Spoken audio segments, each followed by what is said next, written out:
اب دنیا کے اندر جتنے بھی نسب ہیں، جتنے بھی خاندان ہیں، اگر خاندانوں کو دیکھا جائے تو نبی کریم محمد رسول اللہ صلی اللہ علیہ وسلم کا خاندان، آپ کا نسب سب سے اعلی نسب ہے، آپ کا خاندان سب سے اعلیٰ خاندان ہے۔ اب آپ علیہ السلام کا جو نسب مبارک ہے، یعنی آپ کے والد، پھر ان کے والد، پھر ان کے والد، پھر ان کے والد، آپ علیہ السلام کا نسب حضرت آدم علیہ السلام کی ذات گرامی تک، اس کو 3 حصوں میں ڈیوائیڈ کیا جاتا ہے، اس کو 3 حصوں میں تقسیم کیا جاتا ہے۔ پہلا حصہ ہے نبی کریم صلی اللہ علیہ وسلم سے لے کر حضرت عدنان تک، محمد بن عبداللہ بن عبد المطلب بن ہاشم بن عبد مناف بن قصی بن کلاب بن مرہ بن کعب بن لؤی بن غالب بن فاہد بن مالک بن کنانہ بن خزیمہ بن مدرکہ بن الیاس بن نذر بن نزار بن معد بن عدنان، یہ 21 واسطے ہیں۔ ان واسطوں کو امام بخاری رحمۃ اللہ علیہ نے اپنی صحیح بخاری کے اندر نقل کیا اور فرمایا کہ جناب نبی کریم محمد رسول اللہ کا نسب حضرت عدنان تک یہ 21 واسطے بنتے ہیں، یہاں تک کسی کا کوئی اختلاف نہیں ہے، یہ نسب بالکل صحیح ہے، اس کے اندر نہ کوئی نام تبدیل ہے، نہ کسی نام کی کمی ہے، نہ کسی نام کا اضافہ ہے۔ دوسرا نسب کا حصہ ہے جو حضرت عدنان سے لے کر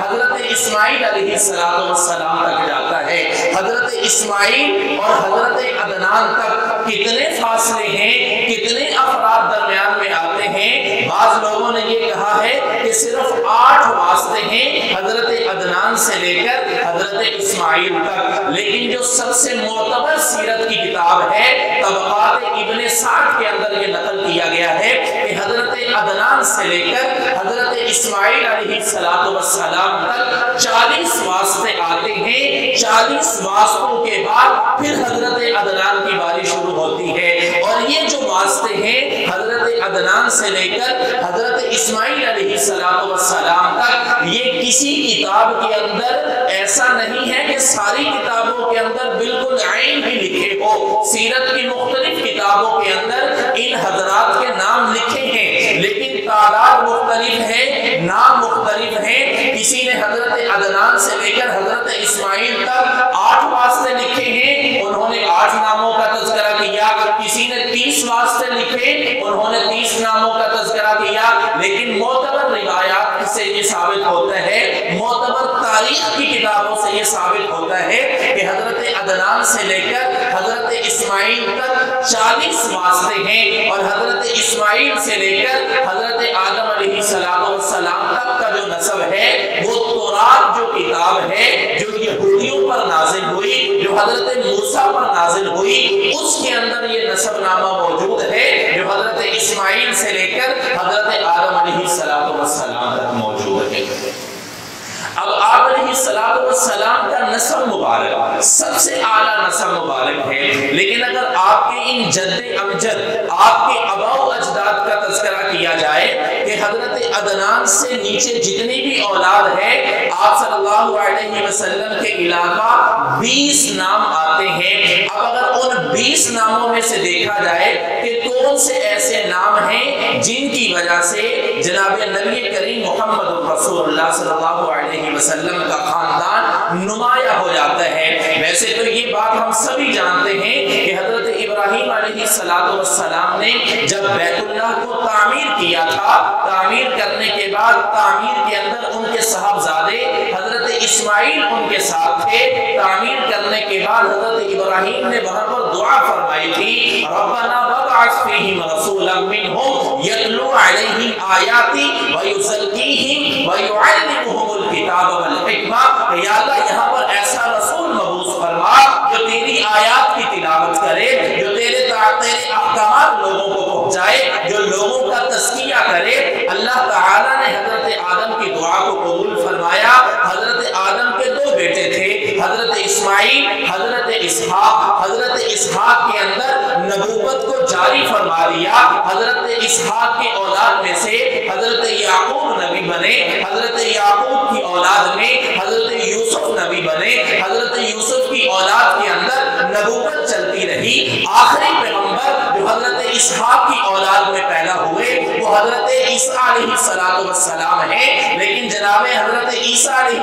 اسماعیل علیہ السلام کی اولاد میں اللہ تعالیٰ نے کوئی نبی پیدا نہیں کیا، لیکن ان کی اولاد کو اللہ تعالیٰ نے معاشرے کے اندر، دنیا کے اندر عزت سے نوازا کہ یہ سارے کا سارا خاندان شرافت کے ساتھ مشہور تھا۔ اگر آپ علیہ السلام کی اور آپ علیہ السلام کا سلسلہ شجرہ نسب کا تذکرہ کیا جائے تو حضرت اسماعیل علیہ السلام کے 12 بیٹے تھے، ان 12 بیٹوں میں سے سارے کے سارے حجاز کے اندر اس وقت جو مکہ ہے وہاں پر آباد نہیں ہوئے تھے، بلکہ ان 12 بیٹوں میں سے ایک بیٹے کا نام قیدور تھا۔ قیدور وہاں حجاز کے اندر آباد ہوا تھا اور اس بیٹے کو اللہ تعالیٰ نے وافر مقدار میں بے شمار اولاد سے نوازا تھا۔ ان کی اولاد کثیر تعداد میں پیدا ہوئی اور وہ وہاں حجاز کے اندر پیدا ہوئے۔ اب جب حضرت قیدور وہاں پر آباد ہوئے تو انہی کی اولاد کے اندر سے حضرت عدنان پیدا ہوئے۔ جیسے میں نے پہلے عرض کیا کہ نبی کریم صلی اللہ علیہ وسلم کا جو سلسلہ نسب ہے حضرت عدنان تک نہ کسی کا اختلاف ہے، نہ کسی کا نام کے تبدیل کرنے میں اختلاف ہے، نہ کسی کا تلفظ کے اندر اختلاف ہے۔ جناب نبی کریم سے لے کر جناب عدنان تک اور حضرت عدنان جناب قیدور کی اولاد میں پیدا ہوئے اور حضرت عدنان کی اولاد کے اندر ان کے جتنے بھی صاحبزادے پیدا ہوئے ان صاحبزادوں میں سے ایک نام ایسا ہے کہ جن کی وجہ سے ان لوگوں کا نام قریش پڑا تھا اور وہ نام ہے نظر بن نزار۔ یہ نام ایسا ہے کہ ان کی وجہ سے وہاں کے رہنے والے لوگ یعنی جو حضرت اسماعیل کی اولاد میں سے حضرت قیدور وہاں حجاز کے اندر مقیم ہوئے تھے ان کو قریش حضرت نظر کی وجہ سے کہا جاتا ہے۔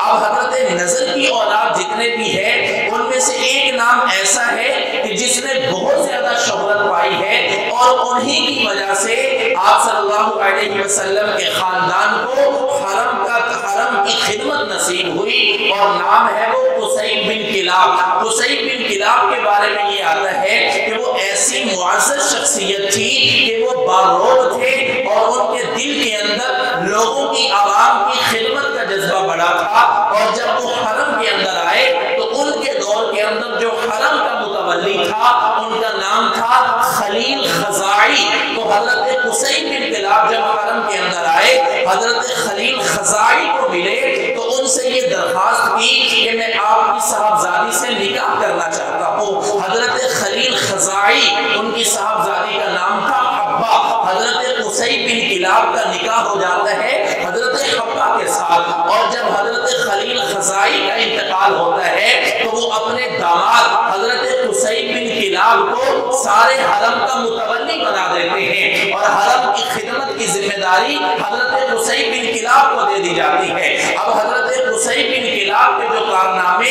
عرب کے اندر مشہور تھے ویسے تو بہت زیادہ ہے لیکن دو چیزیں میں آپ احباب کے سامنے رکھتا ہوں۔ انہوں نے ایک جگہ تعمیر کروائی تھی جس کو دار المشورہ کا نام دیا گیا تھا اور یہ حضرت قصی بن کلاب کے زمانے کے اندر ایسی جگہ تھی کہ جہاں پر لوگ ہر قسم کا مشورہ کیا کرتے تھے، جہاں پر لوگ جمع ہوتے تھے، اپنی سیاسی کارکردگی اسی مقام پر بیٹھ کر مشورہ کرتے تھے۔ اگر کوئی جنگ کرنی ہوتی تو اسی جگہ پر بیٹھ کر جنگ کرتے۔ خیر یہ ایک مقام بنا دیا گیا، ایک جگہ بنا دی گئی جس کو بعد میں دار الندوہ کا نام دیا گیا۔ آپ نے دار الندوہ کا نام سنا ہوگا کہ اللہ کے نبی نے جب ہجرت کرنی تھی تو ہجرت کی رات سارے کے سارے کفار مکہ دار الندوہ میں بیٹھ کر مشورہ کر رہے تھے۔ تو یہ دار الندوہ اصل کے اندر وہی جگہ تھی جو آپ علیہ السلام کے جد امجد حضرت قصی بن کلاب نے تعمیر کی تھی۔ خیر حضرت قصی بن کلاب نے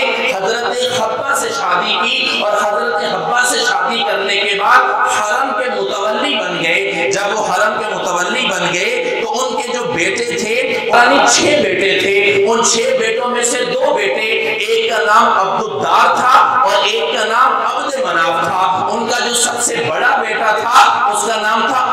دار حضرت قصی بن کلاب نے حرم کی ساری ذمہ داری جب ان کا آخری وقت آیا تو اپنے بڑے بیٹے کو دے دی جس کا نام تھا عبد الدار، لیکن وہ انتہائی نااہل آدمی تھا، وہ حرم کی ذمہ داری کو نبھا نہ سکا، تو وہی ذمہ داری ان کے چھوٹے صاحبزادے حضرت عبد الدار کے چھوٹے بھائی عبد مناف کے پاس آ گئی۔ اب حضرت عبد مناف کے پاس جب حرم کی ذمہ داری آئی تو وہ حرم کی ذمہ داری کو اچھے طریقے سے نبھاتے رہے۔ اب حضرت عبد مناف جو ہیں ان کے آگے 6 صاحبزادے پیدا ہوئے، 6 صاحبزادوں میں سے جو سب سے نمایاں صاحبزادے تھے وہ حضرت ہاشم تھے۔ حضرت ہاشم نے حرم کی پاسبانی، حرم کی خدمت کو اچھے طریقے سے انجام دیا، لیکن ان کے بارے میں یہ آتا ہے کہ حضرت ہاشم ایک مرتبہ شام پر تجارت کی غرض سے گئے ہوئے تھے، رستے کے اندر مدینے کے مقام پر رکے، اور مدینے کا مقام ایسا تھا جس کو پہلے لوگ یثرب کے نام سے یاد کیا کرتے تھے۔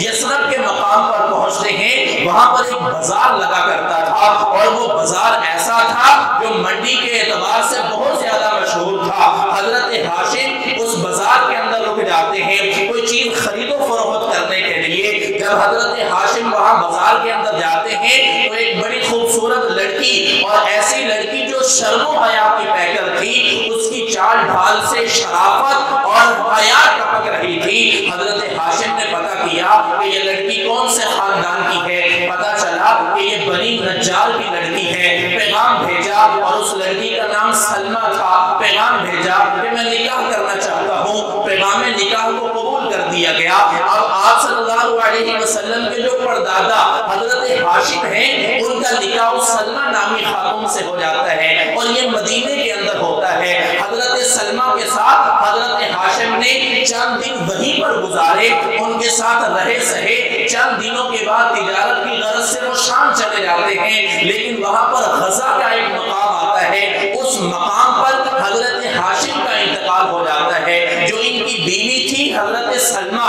وہ حاملہ ہو جاتی ہیں۔ جب حضرت مکہ کے اندر ایک ان کے حضرت ہاشم کے بھائی تھے جن کا نام مطلب تھا، جب حضرت مطلب کو پتہ چلتا ہے کہ میرے بھائی نے مدینہ میں شادی کر لی تھی اور اب وہ فوت ہو چکے ہیں، اور جو ان کی بیوی حاملہ ہوئی تھی ان سے ایک بیٹا پیدا ہوا تھا جن کا نام انہوں نے شیبہ رکھا تھا، اور وہ 8 سال کا ہو چکا تھا۔ جب حضرت مطلب کو پتہ چلا کہ میرے بھائی ہاشم نے مدینہ میں شادی کی تھی اور ان سے ایک بیٹا پیدا ہو چکا ہے، تو حضرت مطلب مکہ سے مدینہ گئے، جا کر پیغام بھیجا کہ میں ہاشم کا بھائی ہوں، میں اپنے بھتیجے کو لینے آیا ہوں۔ حضرت سلمہ نے 3 دنوں کی مہمان نوازی کی۔ 3 دن مہمان نوازی کرنے کے بعد حضرت مطلب سے کہا کہ یہ آپ کے بھائی کا بیٹا ہے، یہ آپ کی امانت ہے، اگر آپ اس کو لے کر جانا چاہتے ہیں تو میری طرف سے اجازت ہے۔ حضرت مطلب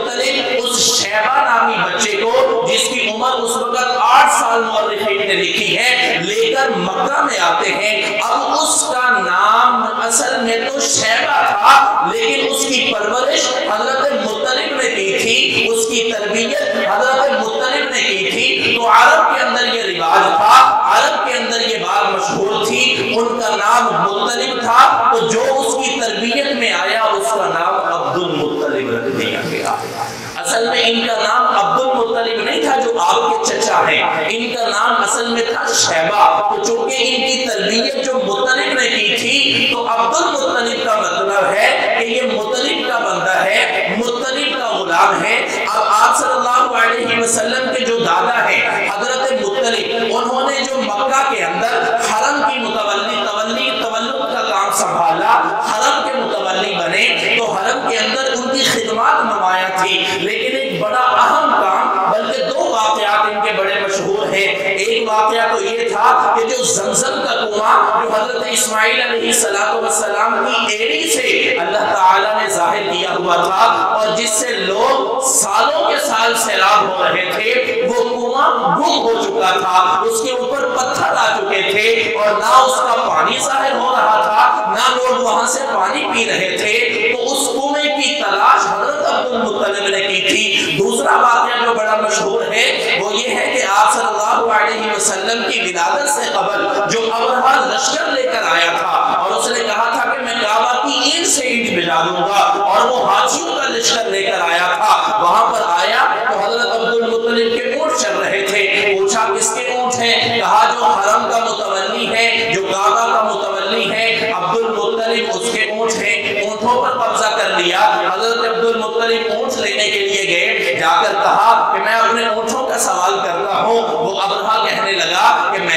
سنا ہے کہ تو حرم کا متولی ہے، تو نے آ کر مجھ سے کوئی مذاکرات نہیں کیے، بیت اللہ کو بچانے کی بات نہیں کی۔ تو حضرت عبد المطلب نے کہا تھا اونٹ میری ملکیت میں ہے، میں ان کا سوال کرتا ہوں، حرم اللہ کی ملکیت میں ہے، وہ خود اس کی حفاظت کرنے والا ہے۔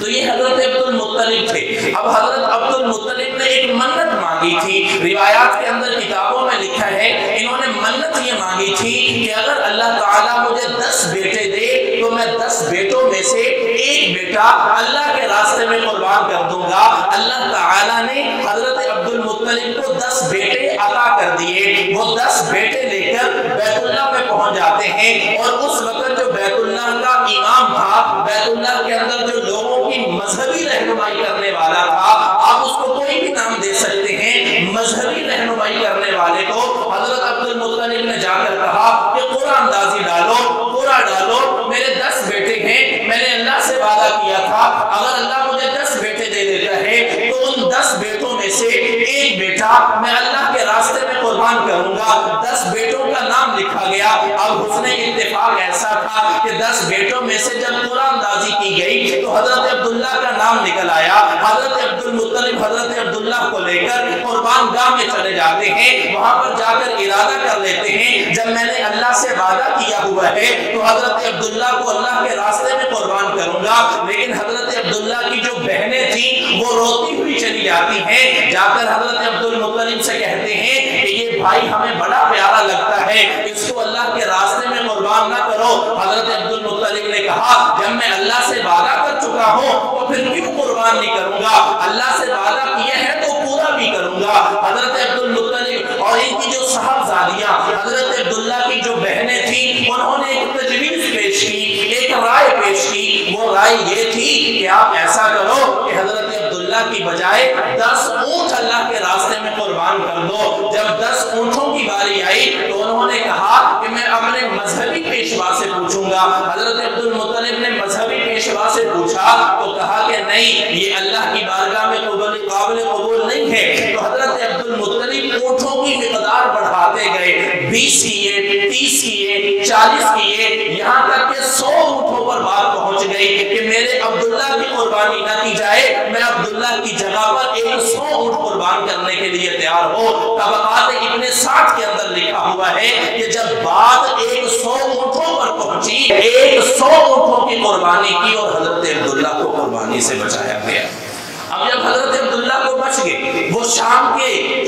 تجارت کی غرض سے گئے، حضرت آمنہ سے نکاح ہوا، حضرت آمنہ سے نکاح کے 6 ماہ کے بعد ہی وہ تجارت کی غرض سے چلے گئے اور راستے کے اندر ان کا انتقال ہو گیا۔